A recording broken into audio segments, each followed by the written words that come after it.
በእያንዳንዱ ስቴፕ እንቅፋት ተፈጥረና ባለመሳካቱ ተከሳለ ድንገት የተረጋጋ ሁኔታ ከተፈጠረ በተለየ መልኩ ጎዳለሁ ብሎ የሚያፈል ከግርግር ብቻ እንደሚያተርፍ የሚያምን ኃይል አለ። አስቀረት ይቻል ነበር አብሮ እየዶለተ ብሎ ግን መሬታችን ተይዟል ደሞ ብሎ ሚዲያ ሲያገኝ ይከሳል።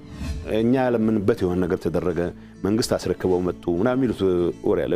የምን መንግስት ተፈናቃይን መልስ ሲባል ተፈናቃይ በወታደር እጄ ካልገባው ብሎ ሆን ብሎ ያደናቀፈው ሰው ተፈናቃዮቻችን እየተሰቃዩ ነው ይላል።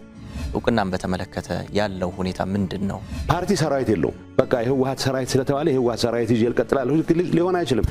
መጥቶ ተነጋግሮ ተስማምቶ ፈርሞ ጥሩ ነው ብሎ አመስግኖ ሄዶ ልክ እንደተካደ ሰውና ጉዳዩን እንደማያቀው ሰው እንዳድሶ ነው የመከራከር ነገር ነው አንዱ ፈተና የሚያበዛው።